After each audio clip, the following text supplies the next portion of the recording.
Sur la question de l'homosexualité, alors je sais que depuis que c'est entré dans une réglementation ici au niveau de la scolarité, sur l'éducation sexuelle, on normalise les faits. Alors il faut qu'on soit extrêmement clair là-dessus. Dans tout l'Occident, que ce soit au Canada, aux États-Unis ou en Europe ou en Australie, ça ne se passe pas encore dans les pays du Sud, mais il y a une volonté de normaliser l'homosexualité et l'enseignement du fait que c'est un comportement normal. Alors, vous avez deux solutions. Soit vous voyez que ça rentre dans l'école, et puis vous vous dites, il faut trouver une école islamique où ça ne se passera pas. Mais ça va toucher, on le sait en termes de nombre, 5% de la communauté musulmane. 5%. Vous n'allez pas faire d'école islamique pour tout le monde. Donc, si vous ne pouvez pas le faire pour tout le monde, et bien maintenant, c'est là où c'est très très important. Quand ceci est enseigné à l'école, il faut des parents qui soient présents et qui accompagnent l'enfant pour apporter ce que l'islam dit et comment on gère. Nous, on n'est pas là, on ne peut pas normaliser ceci.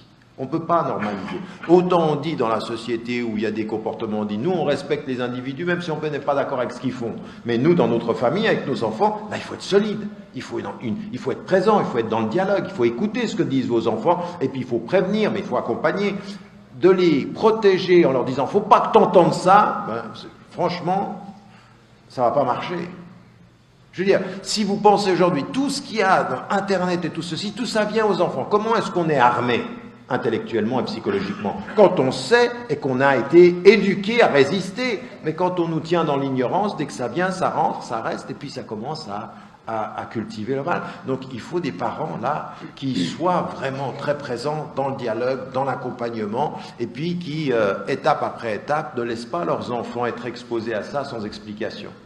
Voici venir le temps où la seule façon pour vous d'avoir des enfants qui comprennent votre religion viendra avec l'explication.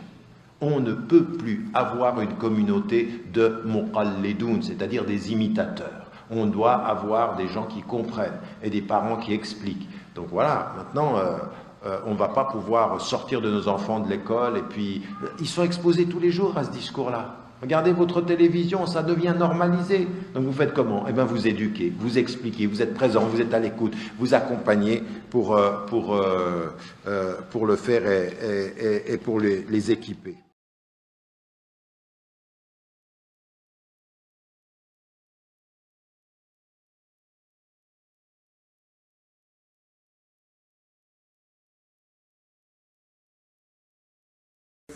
Bismillahirrahmanirrahim. Assalamu alaikum wa rahmatullahi wa barakatuh.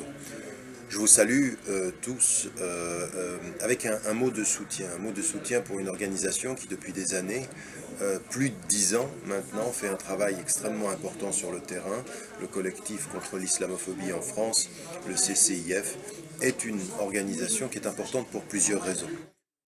Donc un grand soutien est attendu de vous pour que le CCIF puisse continuer son travail. Donc s'il vous plaît, soutenez l'organisation. Si vous pouvez vous rendre à ce dîner le 23 mai, rendez-y vous. Si vous ne pouvez pas vous y rendre, il y a tous les moyens par le site de l'organisation pour soutenir financièrement et encore une fois, j'insiste, intellectuellement et personnellement cette organisation.